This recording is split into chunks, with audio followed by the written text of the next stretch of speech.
암송 구절의 의미도 여러분들이 잘 이해하고 배워야 됩니다. 성경에서 한 인물에 대한 가장 많은 기록을 가지고 있는 것이 다윗입니다. 이는 하나님께서 한 사람 다윗의 생애를 통해서 우리에게 하시고 싶은 말씀이 그렇게 많으시다고 하는 그런 의미도 됩니다. 그의 삶을 통해서 베풀어지는 은혜의 절정은 다윗 언약에서 나타납니다. 다윗 언약의 핵심 내용은 하나님께서 다윗의 후손은 비록 그들에게 죄가 있고 잘못이 있다 할지라도 인생 채찍, 인생에서 이제 그 괴로움을 당하는 거죠. 인생 채찍으로 징계할지라도 왕권은 빼앗지 않겠다 하는 것입니다. 그래서 언약의 마지막 말씀이 이것이었습니다. 내 집과 내 나라가 내 앞에서 영원히 보존되고 내 왕위가 영원히 견고하리라. 하나님께서는 다윗에게 내 왕위가 견고하게 이어져 갈 것을 말씀하셨습니다. 그런데 지금 다윗의 자손이 이스라엘의 왕입니까? 아니죠. 아니죠. 지금 이스라엘은 내각제로서 국민이 투표해가지고 결국은, 그죠? 많은 국회의원을 뽑힌 그 안에서 총리가 나오는 겁니다. 2000년간이나 다윗의 후손이 왕이나 총리인 적이 없었습니다. 그렇다면 다윗의 왕위가 영원하다는 것은 이 하나님의 이 약속과 말씀은 성취되지 못한 것이 아닌가? 그럴 리가 없지요. 그죠? 네.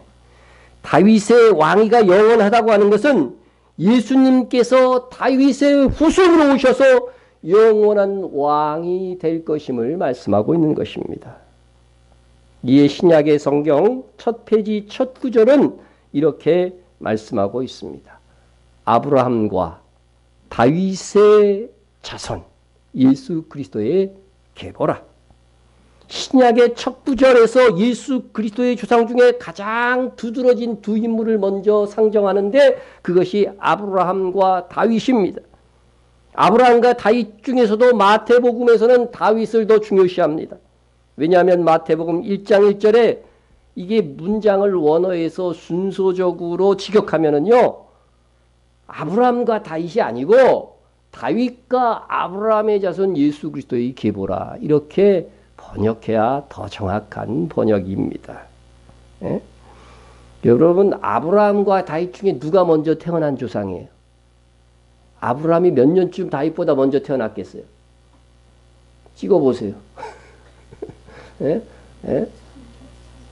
1000년 나왔습니다. 무려 2000년입니다. 2000년보다 앞에 나오고. 마태복음 1장의 이 계보, 이 족보는요, 태어난 순서대로 연대기적으로 쫙 기록한 거예요. 그런데 두 인물, 대표적인 두 인물을 딱 상정하면서는 어떻게 돼요? 순서를 완전히 바꿔버린 거예요. 다윗이 먼저 나오는 거예요, 원어에서. 그러니까 이 지금 예수님의 족보는 다윗을 강조하고 있는 것입니다. 예. 우리가 배운 바 있어요, 이것도. 배운 바 있지만 여러분들이 하도 잘 까먹는 바람에 제가 오늘 또다시 설교하는데 여러분 새로 듣는 듯이 들으시는 분들은 회개할지어다. 마태복음의 예수님의 족보가 어째서 다윗의 후손으로 오신 예수님께 초점이 맞추어진 것인가? 여기서 예수님의 족보는 세 시대로 이렇게 나누어져 있죠. 나누어져 있어요. 예? 보십시다. 그런즉 모든 대수가 아브라함부터 다윗까지 14대요. 다윗부터 바벨론으로 사로잡혀갈 때까지 14대요. 바벨론으로 사로잡혀간 후부터 그리스도까지 14대더라. 이 족보의 시대 구분법은 두 가지 형식을 띠고 있습니다. 하나는 그리스도께서 탄생하기까지 예수님의 족보가 세 개의 시대로 구분된다는 거예요. 그리고 또 하나는 뭐요? 각 세대, 한 세대가 똑같이 14대라고 하는 거죠. 예. 이것이 바로 예수님의 족보에서 예수님께서 다윗의 자손으로 오셨음을 강조하는 것이 됩니다. 왜 그러냐? 이 세 시대의 구분과 한 시대를 14대로 나눈 그 의미를 알고 보면 그렇다는 것입니다. 다윗의 이름은 히브리어로 뭐예요? 다비드. 세 글자라는 거예요. 세 글자, 세 글자. 그리고 이 당시에는 아라비아 숫자가 없었다 그랬죠. 뭐 아라비아 숫자가 생긴 건 한 500년밖에 안 됐으니까 당연히 없는 시대이기 때문에 이 알파벳, 히브리어는 알렙이라고 하는데 이 알렙을 가지고 숫자를 표시했어요. 그래서 항상 그 어떤 사람의 이름이건 그 이름의 숫자 값이 나오게 돼 있어요. 숫자 값. 다윗의 숫자 값은 14라고 하는 겁니다. 14입니다. 그러니까 여러분 이해가 되죠? 다윗의 이름 세 글자처럼 예수님의 족보를 세 시대로 구분한 것이고 다윗의 이름값 14처럼 한 시대를 14세대로 이게 구분하게 된 것입니다. 여러분 이렇게 족보를 구분하려면요. 이를 위해서 하나님께서는 예수님의 족보에서 다윗의 자손이 오셨음을 강조하기 위해서 적어도 그 긴 3,000년의 역사를 다 통제해 오신 거예요. 이 한 구절을 위해서 여러분 예수님께서는 3,000년 넘는 구약시대 4,000년까지도 다 하나님의 계획대로 이루어지도록 역사해 오신 것입니다. 다윗의 후손 유대인의 왕으로 오신 이는 다름 아닌 예수 그리스도이십니다. 그런데 다윗의 후손은 예수 그리스도에게서 끝나는 것이 아닙니다. 끝나는 것이 아닙니다. 예수님과 더불어 다윗의 자손으로 왕이 될 자. 여기서 말하는 다윗의 자손이라고 하는 것은 왕이 될 자를 얘기를 하는 거예요. 왕. 예? 왕이 될 자들은 또 있다. 또 있다. 누굴까요? 누굴까요? 예? 이 첫째 부활에 참여하는 자들은 복이 있고 거룩하도다. 둘째 사망이 그들을 다스리는 권세가 없고 도리어 그들이 하나님과 그리스도의 제사장이 되어 1000년 동안 그리스도와 더불어 왕노릇 하리라. 여러분 다윗은 왕이었습니다. 그리스도께서 다윗의 자손으로 오신다는 예언은 예수님께서 유대인의 왕으로 오실 것이라고 하는 뜻도 되는 것입니다. 예수님은 유대인의 왕으로 오셨고 또 오실 것입니다. 그러나 다시 오실 때는 뭐라고 그랬어요? 우리 암송 구절에서 나왔죠? 만주의 주시요 만왕의 왕이심으로. 예? 만주의 주 만왕의 왕으로 오실 것이라고 약속하셨습니다. 예수님께서 다시 오실 때 그분의 왕권은 누구에게 나누어져요? 우리에게 각각의 분봉왕처럼 나눠진다는 거죠. 나누어질 것입니다. 그래서 1000년 동안 왕 노릇하게 될 것이다. 1000년 동안. 여러분 1000년 동안 왕 노릇하세요. 1000년도 지나갑니까? 안 지나갑니까? 지나가. 1000년 후에는 어떻게 될까요? 궁금하세요? 네, 궁금하시면 다음 구절을 보면 됩니다. 다시 밤이 없겠고 등불과 햇빛이 쓸데없으니 이는 주 하나님이 그들에게 빛이심이라 그들이 세세토록 왕노릇하리라. 또 다른 차원의 왕노릇이 되겠지만은 1000년 왕국이 지나가고 나서 새하늘과 새 땅이 하늘에서 내려온 다음에는요. 그 다음에는 어떻게 돼요? 몇 년 동안? 세세토록. 다시 말해서 이거 영원이라고 하는 표현입니다. 영원히. 예? 결과적으로 다윗의 왕위가 영원하리라고 한 이 다윗 언약은 최종적으로 주님께서 오신 후 성도들이 영원히 왕노릇함으로써 최종 성취되는 것입니다. 다윗의 생애, 다윗 언약이요 우리와 아무 상관이 없는 것이 아닙니다. 하나님께서 다윗에게 하신 약속은 바로 우리에게서 성취되는 거예요. 예? 성경에서 우리와 상관없는 것이 없다니까요. 예? 또한 다윗 언약에서 우리는 하나님의 자녀로서 하나님의 자녀는 결코 버림받지 않는다고 하는 새 언약의 원리도 배울 수가 있습니다. 사울은 그의 범죄함으로 인해서 그의 아들 요나단이 왕이 되지 못했습니다. 그러나 다윗은 범죄하였으나 그의 아들 솔로몬이 왕위를 잇습니다. 다윗을 이어서 솔로몬이 왕이 되었고 솔로몬을 이어서 르호보암이 유다의 왕이었고 이어 아비암이 왕이 됩니다. 솔로몬은 많은 첫접으로 인해 우상 숭배를 용인했고 르호보암도 죄를 짓고 아비암도 이어서 왕이 되어서 여러 범죄가 있었음에도 불구하고 다윗의 후손들은 왕위를 이어갑니다. 아비암이 그의 아버지가 이미 행한 모든 죄를 행하고 그의 마음이 그의 조상 다윗의 마음과 같지 아니하여 그의 하나님 여호와 앞에 온전하지 못하였으나, 온전하지 못하였다는 거죠. 그럼에도 불구하고 보세요. 그의 하나님 여호와께서 누구를 위하여? 이미 죽은 다윗을 위하여, 다윗을 위하여 예루살렘에서 그에게 등불을 주시되 그의 아들을 세워 뒤를 잇게 하사 예루살렘을 견고하게 하셨으니. 여러분, 이 말씀이 우리하고 아무 상관이 없는 말씀 같아요? 여러분, 우리가 아비함처럼, 우리가 르호보암처럼 연약하여 넘어지고 죄를 지은 것이 있지만 누구를 위하여? 다윗의 후손의 최종 주자는 누구예요? 예수 그리스도잖아요. 예수 그리스도의 보혈의 공로 때문에 우리로 여전히 왕노릇하는 이 고난들을 빼앗지 않는다고 하는 은혜의 메시지인 겁니다. 예? 이후에도 보십시오. 여호람이 여호와 보시기에 악을 행하였으나 여호와께서 그의 종 다윗을 위하여 유다 멸하기를 즐거워하지 아니하였으니 이는 그와 그의 자손에게 항상 등불을 주겠다고 말씀하셨습니다. 등불을 주신다는 것은 왕위를 계속 이어가겠다는 것입니다. 이 말씀은 이후에도 다윗의 후손 중에 사울보다도 더 악한 아하스, 므낫세 같은 악한 왕들이 있었지만 하나님께서는 그들 역시 왕위를 이어가도록 하셨습니다.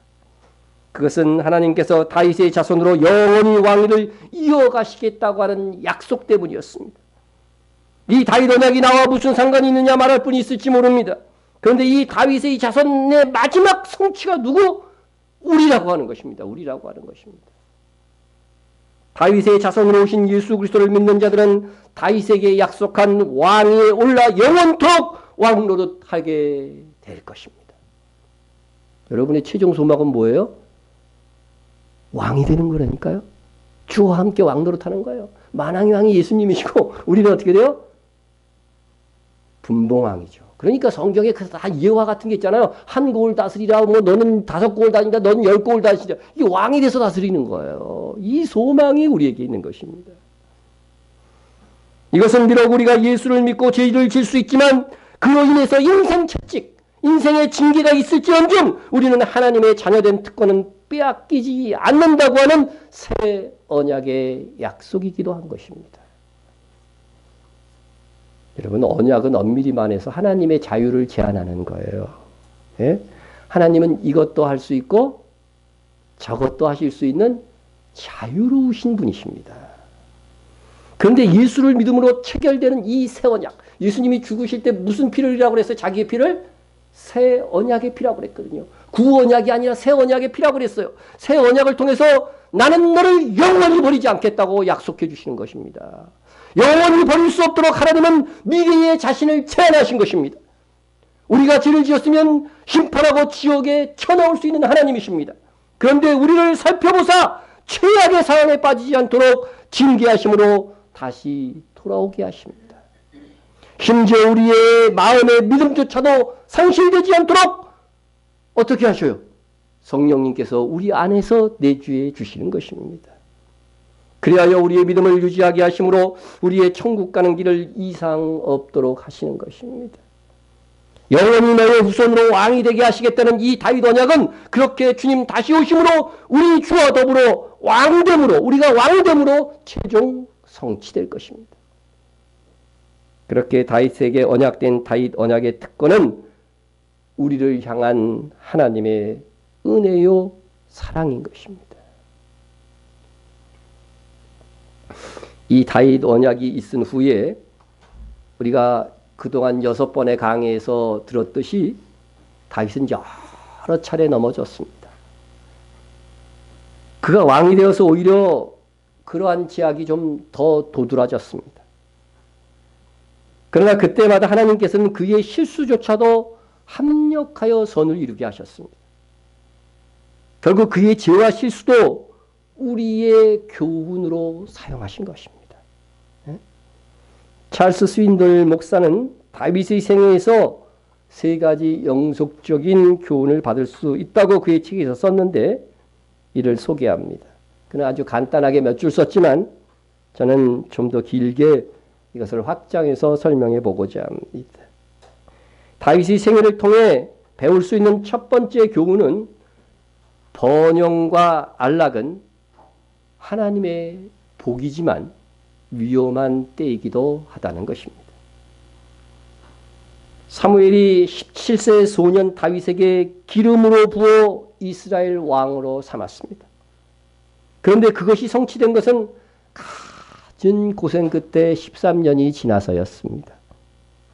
그리고 그에게 번영과 안락의 시대가 왔습니다. 역사가 프레더릭 오웬은 다윗의 통치 시대의 주변 상황에 대해서 이렇게 소개해 주고 있습니다. 모든 상황이 이스라엘의 번영에 유리하도록 진행되고 있었다. 이스라엘이 강력한 왕국이 되지 못하게 가로막는 아무런 강대국도 서아시아에 없었다.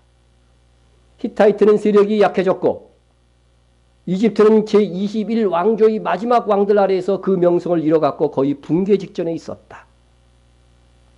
블레셋은 그들의 과거 영토로 쫓겨 들어가 있었고 두로의 왕은 다윗과 친선관계를 도모했다. 모압과 암몬과 에돔 족속들은 정복당하였고 상법 도로들은 열렸고 페니키아, 다메섹, 아시리아, 아라비아 그리고 먼 나라로부터 물품과 문화와 부가 밀려 들어왔다. 다윗은 모든 근동에서 세계에 있어 맹주였다. 패권자였다. 이 역사가의 진술이려면 하나님께서 다윗의 번영을 위하여 주변 국가들이 그 시대에 묘하게 막 약화되어 막 내분으로 막 쓰러지고요. 약해지더라고 하는 것입니다. 부강하게 될 수밖에 없던 환경을 조성해 주신 거예요. 하나님께서. 그러나 이 번영의 때에 다윗은 그의 일생에 가장 심각한 죄를 지었습니다. 그는 광야에서 블레셋 땅에서 13년의 고된 훈련을 받아 왕위에 오른 다윗이었지만 하나님께서 약속하신 대로 왕위에 오르고 번영하던 그때에 다윗은 자기를 이겨내지 못했습니다. 여러분 우리가 이거 잘 교훈으로 깨달아야 됩니다. 지금 마음 같아서 나는 무지하게 번영하고 잘 돼도 교만하거나 쓰러지지 않을 것 같죠?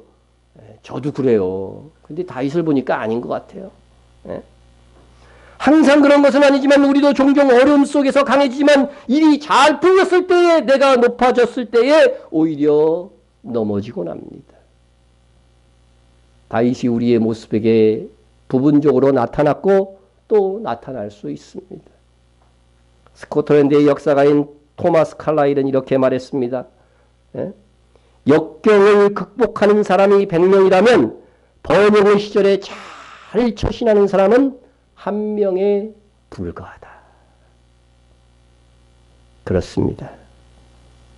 우리는 이 역경의 시기만 넘어가면 될 것 같지만 그렇지가 않은 것입니다. 여러분 가난한 사람이 예수 잘 믿겠어요? 부자들이 예수 잘 믿겠어요? 여러분 가난합니까? 부자입니까? 그러면 강남 사는 부자교회들보다 신앙생활 잘하고 계십니까? 자신있게 하면 하는데. 예수님께서 세례 요한의 제자들에게 가난한 자에게 복음이 전파된다 하라고 그들의 스승에게 알려주라고 그랬어요. 이게 구약성경에 예언된 거예요. 그러니 예수의 복음은요 주로 가난한 자들이 받아들였다는 거죠. 그러니까 어느 지역이거든요 처음 복음을 받아들이는 세력들은 가난한 사람들이에요. 그들이 그래서 복받아서 부자가 돼서 이제 기독교가 편만한 세대에는 부자가 생기지만 어느 지역이나 가면 가난한 자들이 복음을 순수하게 받아들이고 우리와 같은 한국 사회 속에도 정말 예수 잘 믿는 사람들이 가난한 사람들 중에 있어요. 초대교회 구성원들을 보면 잘난 사람은 아주 극소수였다는 것을 알게 됩니다. 대세가 아니었어요. 그 사람들이. 보실까요? 형제들아 너희의 부르심을 보라. 너희가 성도로 부르심을 보라 있는 거죠. 그 분석을 딱 해놨는데 육체를 따라 지혜로운 자가 많지 아니하며. 여러분 지혜로워요? 예수 믿고 지혜로워졌죠. 그러나 육체를 따라서는 지혜로운 자가 많지 아니했다는 거죠. 능한 자가 많지 아니하며 문벌 좋은 자가 많지 아니하며 많이 배우고 뭐 가문이 좋고 이런 사람 별로 없었다는 거예요. 하나님께서 세상에 천한 것들과 멸시받는 것들과 없는 것들을 택하사 없는 것들이래 여러분 보고 있는 것들을 펴하려 하시나니 이는 아무 육체도 하나님 앞에서 자랑하지 못하게 하려 하십니다. 참으로 희한한 것은 이 작은 교회를 통해서 안 그래도 힘들어 죽겠는데 우리 탄자니아 아프리카 선교까지 하라고 하셨어요. 우리 선교사님도 오늘 참석하셨어요. 그래도 우리 교인들 중에는 목사님 거기까지는 좀 무리입니다 하고 말하시는 분이 없었습니다. 믿음이 좋아서인지 관심이 없어서인 건지는 잘 모르겠지만 예. 주님 앞에 섰을 때 부끄러워해야 할 큰 교회와 성도들이 있을 것입니다. 하나님께서 부자 한 명을 회심시켜서 크게 선교하시지 왜 이 적은 무리들을 동원하여 힘들게 하시나 그런 생각이 들지 몰라도 하나님께서는 우리에게 기회를 주신 것입니다. 우리나라 재벌 중에 한 사람만 예수 믿으면요 진짜 신실한 신사가 되면은요 우리나라 전체 선교하는 것보다 더 할 수 있어요. 그죠? 근데 그런 일은 왜 안 일어날까? 에? 에? 좀 그런 생각을 해봐. 재벌 너 전도들 해봐. 재벌 좀 전도해봐. 에? 그러면 진짜 선교 엄청나게 할 수 있어요. 우리가 원하는 데 마음껏 할 수 있어. 에? 성경에도 부자 사람, 빌레몬이나 이런 사람들은 부자였잖아요. 에? 에? 그러나 우리에게 하나님께서 오히려 이 가난한 자들, 이런 자들을 통해서 사용하시는 것은 뭐예요? 우리를 빛나게 하시기 위함이라고 하는 것입니다. 우리와 하여금 지극히 크고 영원한 영광에 중요한 것을 이루게 하시기 위하여서 우리에게 기회를 주신 거예요. 그러니 감사해야 되죠. 저 재벌이 복받은 게 아니라니까요. 지옥의 맨 밑바닥으로 갈 사람들이에요. 네? 예수님께서는 낙타가 바늘기로 나가는 것이 부자가 하나님 나라에 들어가는 것보다 쉬우니라 고 말씀하심으로써 진정 부자가 예수 믿기가 더 어렵다고 하는 것을 확증하셨습니다. 그러니까 웬만하면 부자 되려고 하지 마세요. 부자 되기 직전에 어떻게 돼요? 다 주를 위해서 사용해 버리세요. 아멘이 안 돼요? 몇 분 아멘. 네. 부자가 될 가능성이 별로 없어 보이는데 뭐 여러분 마음껏 아멘 하시지. 네. 그럼에도 하나님께서 나의 충성됨을 보시고 복을 주시고 잘 되었습니다. 그런데 그 다음에 자기를 유지하는 것이 더 어렵다는 것을 우리는 다윗을 통하여 깨달아야 될 교훈입니다. 또 그의 종 다윗을 택하시되 양의 우리에서 취하시며 목동이었을 때 택하셨잖아. 전장을 지키는 중에서 그들을 이끌어내사 그의 백성인 야곱 그의 소유인 이스라엘을 기르게 하셨으니 이에 그가 그들을 자기 마음의 완전함으로 기르고 그의 손의 능숙함으로 그들을 지도하였도다.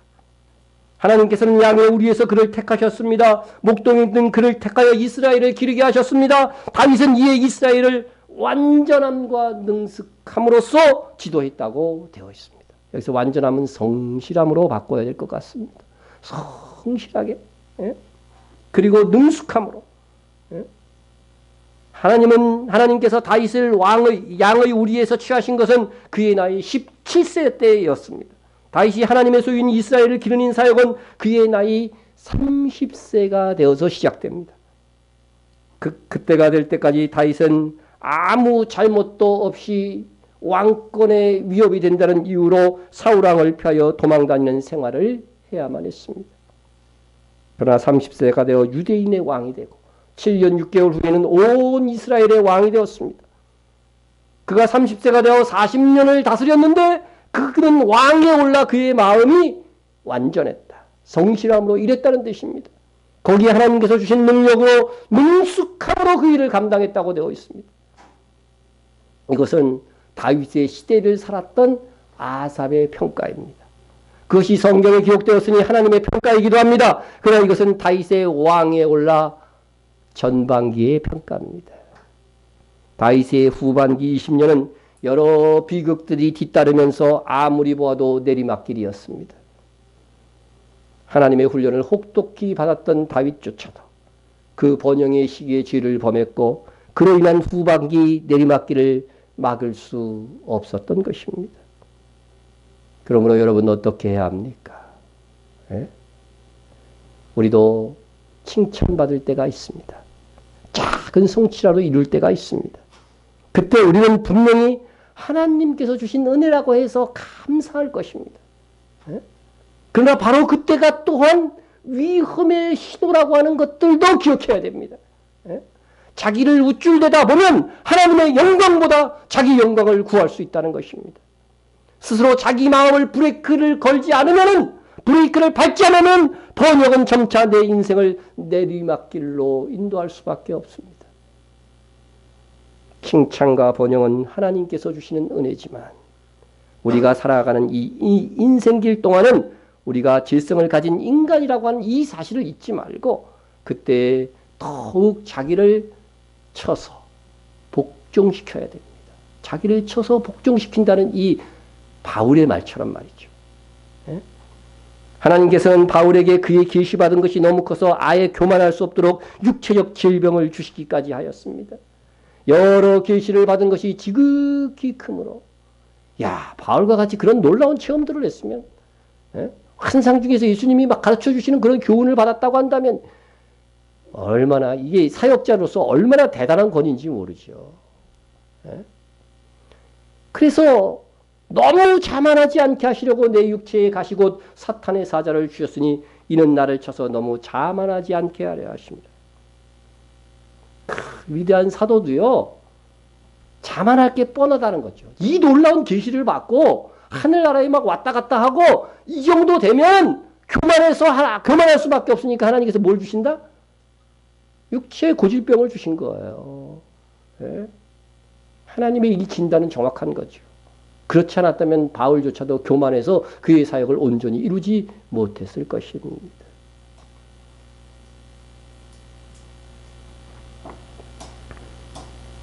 하나님께서 왜 다윗을 엄히 징계하셨습니까? 다윗이 회개하고 다시 맡겨진 사역을 잘 감당하도록 하기 위함이었습니다. 하나님의 사랑은 이렇게 징고나 징계로 우리에게 다가올 수 있습니다. 그러므로 우리 모두 어려울 때뿐 아니라 잘 되고 일이 잘 풀릴 때도 늘 꾸준히 자기 점검의 신앙생활을 합시다. 네. 두 번째, 다윗의 실패에서 배울 수 있는 교훈은요, 엄청난 죄는 갑작스럽게 저질러지는 것이 아니라고 하는 겁니다. 네. 자기 약점이나 불온한 과정이 축적되어지다가 그 정점에서 엄청난 죄가 저질러지는 거예요. 네?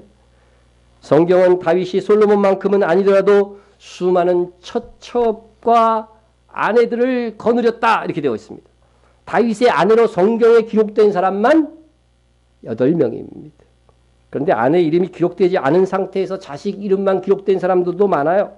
그래서 다윗의 이 자식들이 성경에 기록된 사람은 아들이 20명, 딸이 1명입니다. 기록되지 않은 아들도 많았을 것이고 다른 자연 출생률을 보아도 아들보다 더 많이 태어나요. 자연적으로 두면 딸이 55%가 나온대요. 예? 그러니까 아무리 적게 잡아도 다윗 자손은 50명입니다. 성경에 악한 왕의 대명사 아합의 아들들이 70명 있던 것이, 사마리아에 70명 있었던 것이 나오는데 딸까지 합치면 아마 이 아합에게 150명이 됐을 거예요. 그런데 그보다 훨씬 번성한 이 다윗이라고 한다면 제 추측에는 자식만 한 200명은 되지 않았을까.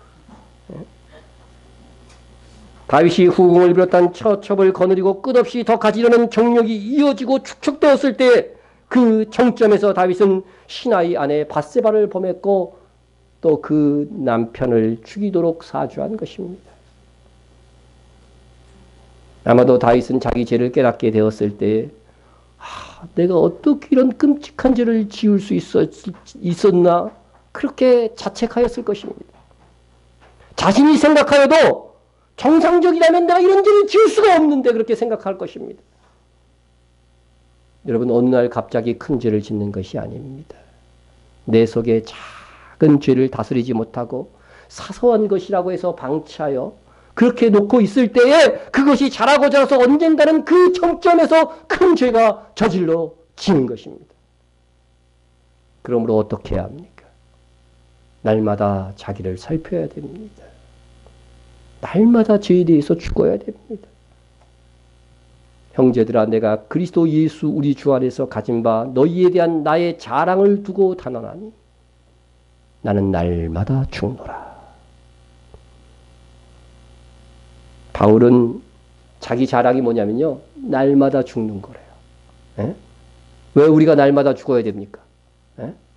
이어지는 말씀에서 이렇게 설명해 줍니다. 죽은 자가 다시 살지 못할 것이면 내일 죽을 터이니 먹고 마시지 하리라. 속지 말라. 악한 동무들은 선한 행실을 더럽히나니 깨어 의를 행하고 죄를 짓지 말라. 바울은요, 부활이 없다면은요, 예? 부활 후에 우리에 대한 심판이 없다면요, 죽으면 인생이 사라지는 것이라면 먹고 마시고 즐기면서 살겠다고 하는 것입니다. 어쩌면 내 생각하고 이렇게 똑같은지. 예? 저는 이 말씀을 알지 못할 때에도 내세가 없다면 이 세상에서 원하는 거 다 하면서 절제함 없이 육신적으로 즐길 거 막 즐기면서 이렇게 사는 것이 훨씬 지혜로운 것이다. 그렇게 생각을 했습니다. 죽으면 그만인데 뭐. 예? 그래서 저는 무신론자들이 아주 도덕적으로 사는 걸 보면 아주 존경스러워요. 나는 그런 생각을 안 가졌어요. 예? 죽으면 내가 사라지는 것인데 막 살죠. 최대한 즐겁게 살죠. 그러다가 막 코너에 몰려서 죽을 일이 생기면 그냥 죽으면 되지 뭐. 죽으면 그만인데 뭐. 예. 그리스도인이라면 분명히 부활 후에는 반드시 선악간에 행한 대로 심판하는 그리스도의 심판대에 서게 될 것이라고 분명히 말씀하고 있습니다. 이것은 사망과 생명의 심판이 아니고 행위의 심판인 것입니다. 그런즉 우리는 거하든지 떠나든지 주를 기쁘시게 하는 자 되기를 힘쓰노라. 이는 왜 주를 기쁘시게 하는 자로 살아야 되는지, 이는 우리가 다 반드시입니다. 그리스도인이라면 반드시 그리스도의 심판대 앞에 드러나 각각 선악간에 그 몸으로 행한 것을 따라 받으려 함이라.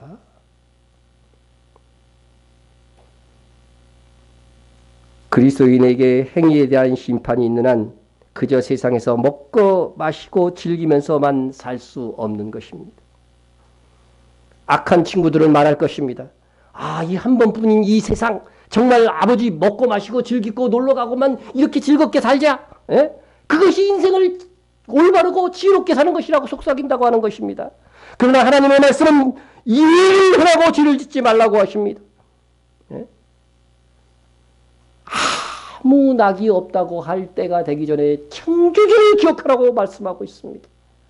특별히 젊을 때 더 충성하라는 겁니다. 그래도 몸이 이렇게 움직일 수 있을 때 충성하라는 것입니다. 예? 죄가 작을 때 조금 축축되어 있을 때는 이 죄를 떨치기가 좀 쉽습니다. 그러나 그것이 반복되고 습관이 되어 갈수록 마음이 무뎌져서 그 정점에 모든 사람에게 드러나는 죄가 될 수 있다고 하는 것입니다. 그 정점에서 지은 죄는 회개할지라도 다윗의 예에서 보여두시 그 후유증이 클 수밖에 없다는 거죠. 그러므로 지금 작은 잘못과 양심의 가책이 있다면 거기서 멈추는 것이 지혜이며 하나님께 죄를 이길 힘을 달라고 강구해야 됩니다. 때로는 그럴 때가 있어요. 내가 죄에 빠져 있는데 이거 헤어나올 힘이 없어. 그럴 때는 어떻게 해요? 기도하는 수밖에 없습니다. 주님은 그래서 이렇게 기도하라고 하셨습니다. 예? 고난은요? 우리를 시험에 들게 하지 마옵시고 다만 악에서 구하옵소서. 우리는 죄를 짓기 전에 시험에 들지 않도록 기도해야 됩니다. 작은 죄를 범했다면 거기서 멈출 수 있도록 기도해야 됩니다. 그런데 이미 큰 죄에 빠졌다고 한다면 다만 악에서 구하옵소서. 그렇게 기도하라는 것입니다. 다만이라고 하는 뜻을 찾아보니까 그럼에도 불구하고라고 하는 뜻이었습니다. 시험에 들지 말라고 기도했음에도 불구하고 죄를 지었다면 악에서 구해달라고 그때는 어떻게 돼요? 악에서 주님 구해주십시오 하고 기도하라고 하는 것입니다. 예? 큰 죄는 나의 노력과 더불어서 하나님께 도와주셔야만 그 죄에서 빠져나올 수 있기 때문에 그렇습니다. 아무쪼록 그러나 그때가 되기 전까지 죄를 쌓아나가서는 안 됩니다. 그래서 날마다 죄에 대해서 죽으십시오. 그리고 작은 죄를 지었다면 날마다 회개하고 돌이키십시오. 그렇게 함으로써 우리 인생을 크게 상하게 하는 하나님의 징계를 피할 수 있습니다.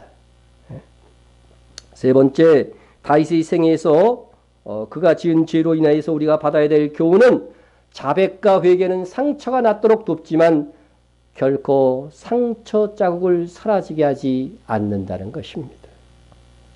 이것은 우리가 날마다 죄를 이겨야 되는 중요한 이유이기도 합니다. 하나님께서는 상처를 치유할 것이지만 상처 자국은 그대로 두십니다. 따라서 회개하였음에도 죄로 인하여 내 인생의 고통이 지속될 수 있으며 또한 내 자식들이 대대로 고통받을 수도 있습니다. 여러분, 죄로 인한 상처의 자국, 이것이 바로 회개함으로 사라지게 할 수 없는 가슴 아픈 일인 것입니다. 죄는 무시무시한 응고를 가져온다고 하는 것입니다. 그러므로 다시 말씀드리지만 우리가 가진 유일한 희망은 살아계신 하나님을 매일매일 의지하는 것입니다. 그것이 성공적인 삶을 사는 유일한 길입니다. 하나님은 유혹이나 타협에 대한 우리의 의지 박약, 아니요라고 말하지 못하는 우리의 무력감에 가슴 아파하십니다. 하나님은 지금도 우리에게 말씀하고 계십니다.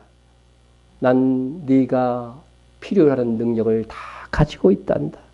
도와줄 준비가 되어 있다고 한단다. 나를 부르라. 죄를 이길 힘을 내가 너에게 부어주겠다. 여러분, 우리 그분께 요청합시다. 더 이상 우리의 죄가 쌓여지지 않도록 오늘의 죄를 방치하지 맙시다. 죄를 이기고 승리하는 우리가 됩시다. 우리는 다윗의 생애에 저지른 죄로 인하여 그 인생에 어떤 영향을 미쳤는지를 살펴보면서 우리가 받아야 될 교훈에 대하여 생각해 보았습니다. 여기에 추가로 자기 마음에 일어난 양심의 이 가책, 신앙 양심의 가책이죠. 가책을 통해서 유혹을 이긴 다윗의 예를 살펴보도록 하겠습니다. 그것은 우리도 다윗과 같이 하나님께서 우리 마음에 주시는 작은 양심이라도 소홀히 여기지 않을 때 죄를 이겨낼 수 있다고 하는 교훈을 얻고자 하는 것입니다.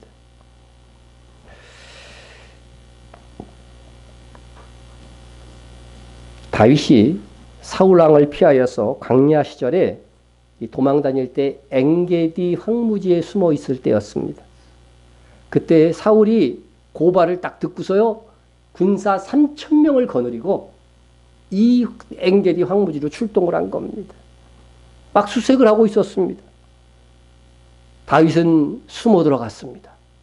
그래서 그 엔게디 황무지에 있는 깊은 굴 속으로 들어갔어요. 굴 속으로 들어갔습니다. 아주 위기 상황에 처한 거죠. 그런데 사울왕이 추격하다가 생리적인 현상을 어쩔 수 없어가지고서 마침 다윗이 숨어있는 굴에 들어와서 대변을 보내요. 자신의 왕권을 위해 아무 잘못도 없는 다윗을 체포해 죽이고자 미친 듯이 다니던 중에 사울이 다윗의 눈앞에서 엉덩이를 까고 지금 용변을 보는 상황이 된 겁니다. 상상하진 마십시오. 이때에 다윗 수하에 있는 사람들이 다윗에게 말합니다. 이 기회는 하나님 여호와께서 당신에게 주신 기회입니다. 당신 생각대로 행하세요. 행하세요. 만약 어떤 사람이 누구인가를 알기 위해서라면요, 나를 해악하게 한 사람을 공격할 수 있는 철호의 위치에 있을 때에 내가 어떻게 해야 할까요? 하고 물으면 됩니다. 영적으로 성숙한 사람이라면 그는 기회에 있을 때마다, 영적으로 성숙하지 아니한 사람이라고 한다면 그는 기회에 있을 때마다 일격을 가하라고 말할 것입니다. 이것은 당신에게 하나님께서 주신 철호의 기회입니다. 그렇게 부추길지도 모릅니다. 다윗과 함께 있었던 사람들은 혹여 있을지도 모를 상황에서 여차하면 사울의 군대와 싸워야 되는 훈련된 사람들이었습니다. 그런데 그들 앞에 그들의 주군인 다윗의 적 사울이 무방비 상태로 그것도 용본을 보기 위해서 옷을 내리고 있었습니다.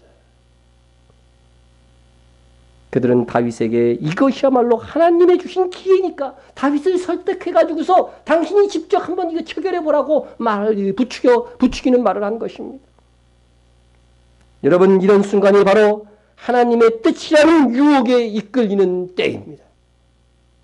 이게 하나님의 뜻일 것이라고 하는 추정하에 우리가 얼마나 많은 유혹에 끌려갈 수 있는지 생각해 볼 수 있는 대목이라고 하는 것입니다. 다윗은 이 순간 사울을 죽인다면 한결 이스라엘 왕으로 등극할 수 있는 길이 빨라지는 상황입니다. 정말 이상한 하나님께서 사울을 다윗에게 넘기시는 것으로 해석할 만한 상황입니다. 그때 다윗이 어떻게 했습니까? 다윗이 일어나서 사울의 겉옷자락을 가만히 베니라, 이렇게 성경이 기록하고 있습니다. 여러분, 다윗의 모습이 그려지십니까? 사울이 용변을 보려고 바깥쪽을 응시하면서 아마 냄새도 났을 겁니다. 예? 다윗이 그 뒤로 조용히 몰래 살금살금 다가서서 소리도 없이 사울의 옷자락을 아주 조금 잘랐던 것입니다. 사울을 왕을 제거할 수 있는 이 찬스에서 다윗이 한 것이라고 하는 것은 사울의 겉옷자락을 가만히 베는 것이었습니다. 너무 소극적이죠. 예? 그런데 보세요. 그렇게 하고 나서의 다윗의 마음입니다. 다윗의 마음. 예? 그리한 후에 사울의 옷자락 뱀으로 말미암아 다윗의 마음이 찔려. 다윗이 사울의 몸에 손을 댄 거 죽인 것도 아닌데 그 옷자락 조금 벤 것으로 인해서 뭐가요? 마음이 찔렸다는 거죠. 아니, 예민해도 너무 지나친 거 아니야? 에? 그는 양심의 가책을 받았다는 것입니다. 다윗은 왜? 무엇 때문에 마음이 찔렸던 것일까요? 그가 한 것이라고는 왕의 옷자락을 일부 자른 것뿐이 아닌가? 그것이 뭐가 문제란 말인가? 이것이 바로 우리가 유혹에 굴복할 때 합리화하는 방식입니다. 그건 아주 사소한 것인데 그 정도를 취하는 것은 괜찮지 않을까? 다들 그렇게 사는데 이런 것으로 마음 찔릴 필요는 없지 않은가? 여러분 유혹이나 보복으로 향한 것에는요, 작은 한 걸음이라고 하는 것이 없습니다. 작은 한 걸음도 잘못된 한 걸음이라면 거기서 멈출 수 있을 때에 죄를 이길 수 있습니다. 진정 우리가 하나님과 동행하기를 원한다면 하나님께서는 우리가 사소한 것까지 올바르기를 원하심을 알아야 됩니다. 마음에 찔림이 왔는데 그것을 모른 척하며 스스로에게 이건 별로 중요한 것이 아니야 합리화할 때 우리는 적군 무딘 양심으로 또 나아가게 되는 것입니다. 그리고 그 다음부터는 신앙 양심조차도 그만큼 무뎌져서 더 큰 죄를 지어야만 두근거림이 있게 됩니다. 그럼 다윗이 자기를 죽이려 하는 사울왕의 옷자락을 조금 베어낸 것으로 마음이 찔렸던 이유는 무엇이었을까? 자기 사람들에게 이르되 내가 손을 들어 여호와의 기름 부음 받은 내 주를 치는 것은 여호와께서 금하시는 것이니 그는 여호와의 기름 부음을 받은 자가 됨이니라 하고, 다윗은 사울이 자기를 추격하는 것은 잘못된 것이라는 것을 잘 알고 있었습니다. 그러나 그가 또한 알고 있는 신앙상식은 하나님께서 기름 부어 쓰시는 자를 치는 것은 하나님께서 금하시는 것임을 알고 있었습니다. 제가 공군 장교로 20대 초중반이었죠. 장교로 특소위로 인간했는데 선임 상사가 다 격려를 다 붙여주고 볼 때마다 격려를 해줘요. 그 40살이 넘었는데. 이것은 사람에게 격려하는 것이 아니고 계급에게 격려를 표현한 것입니다. 사울은 잘못 행하고 있는 것은 사실이지만 하나님께서 현재 높이 들어서 쓰시는 그 권위, 그 기름 부은 왕이라고 하는 사실입니다. 성경에 보면 예후라는 사람이 하나님의 명을 받아 아합의 아들들과 아합의 아내 이세벨을 처참할 정도로 죽입니다. 그것은 청년 선지자를 통해서 하나님께서 예후가 내 대신 다 심판에 명령하셨기 때문에 가능한 일이었습니다. 그러나 하나님께서 쓰시고 있는 기름 부은 종에게 그에게 무슨 잘못이 있다 할지라도 하나님의 지시함이 없이 스스로 그를 직접 처단하는 것은 하나님께서 금하시는 일이라고 하는 것을 다윗은 알았습니다. 이런 것들을 세상 사람들은 알지 못하고 조롱까지도 합니다. 그러나 다윗은 그 신앙상식을 알고 있었습니다. 다윗은 그래서 어떻게 했습니까? 다윗이 이 말로 자기 사람들을 금하여 사울을 해치지 못하게 하니라. 사울이 일어나 굴에서 나가 자기 길을 가니라. 다윗은 자기 사람들로 하여금 금하여 사울로 무사히 굴을 빠져나가게 하였습니다. 저는 이 구절이 좋고 이것이 참 좋습니다. 다윗은 옳은 일을 하고 자기 사람들로 하여금 자기와 함께 올바른 방향으로 가도록 이끌었기 때문입니다. 여러분, 영적인 일이든 사업을 하는 일이든 자식에 관련된 일이든 친구 간에 또 나를 해하는 자에게라도 먼저 올바르게 행동하고 주변의 사람을 올바르게 인도할 수 있다면 그것이 가장 잘하는 일입니다. 성경에서 누가 가장 악한 짓을 했느냐 보면은요, 많은 사람들을 악한 길로 행하게 한 사람들. 여로보암, 예? 저 단에다가 우상을 세워놓고 이스라엘로 거기 가서 하나님이다 거기 절하게 만들었거든요.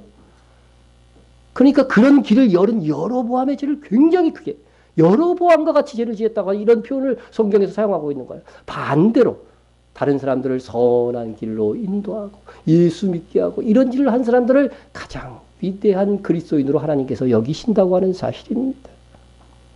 내가 올바르게 했을지라도 다른 사람들은 어떻게 생각할까 염려하면서 나만 올바르게 행동하는 것으로 만족하는 성도들이 있습니다.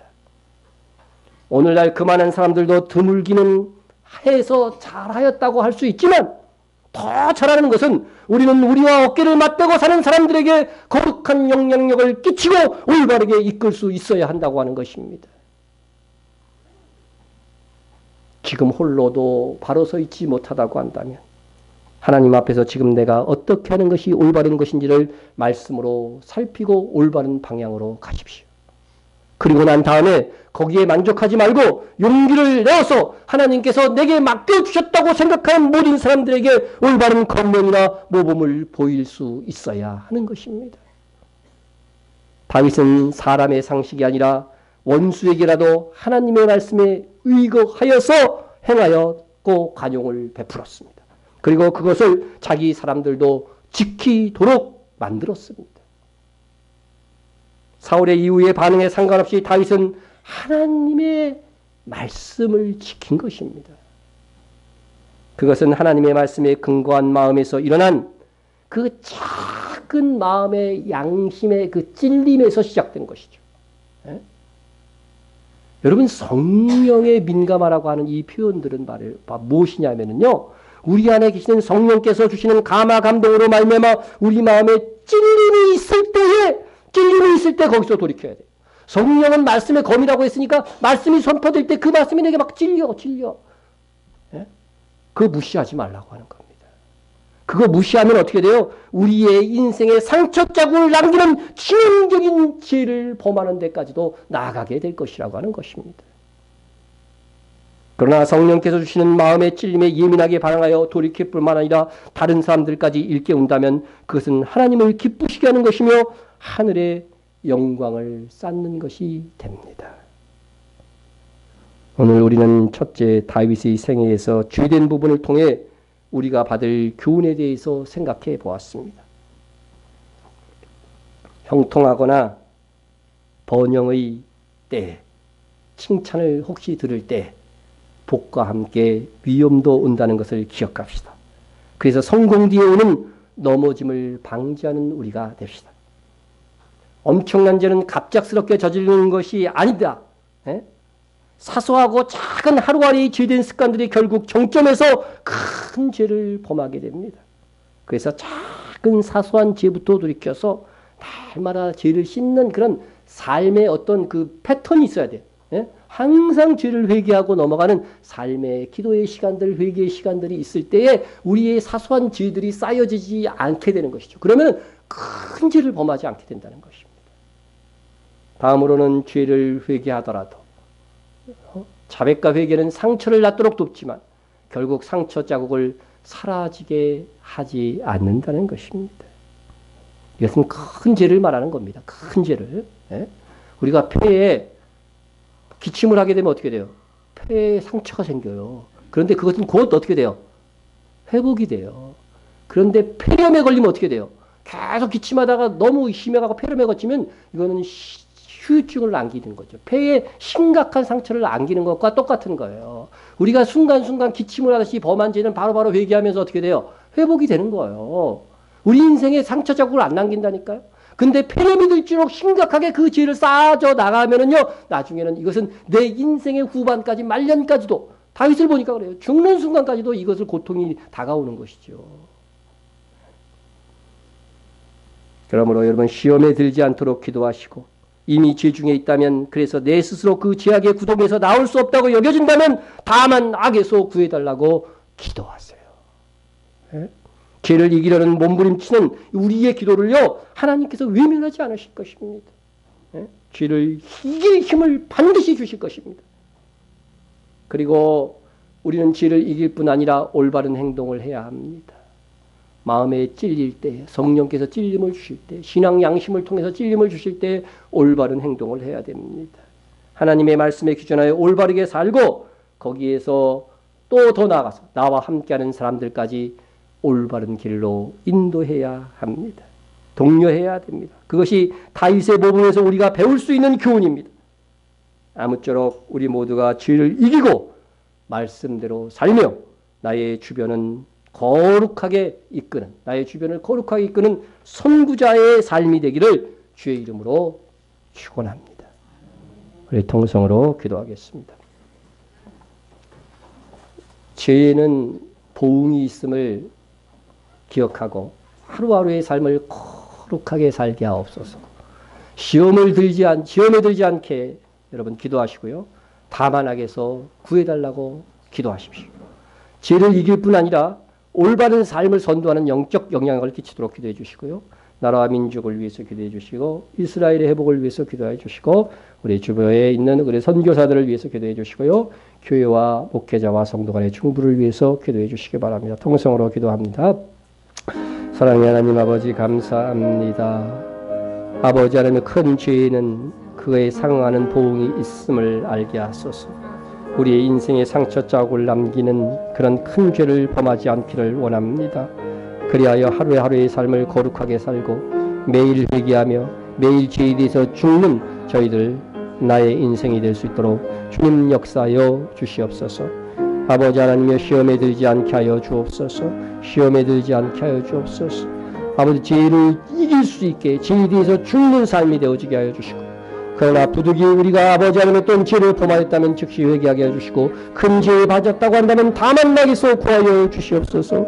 내게 큰 악을 범하고 있는 것이 있다면 주님 깨닫게 하시고 돌이키게 하여 주시옵시고 우리 가족의 죄를 우리 성도들의 죄를 주님 다만 악에서 구하여 주옵소서.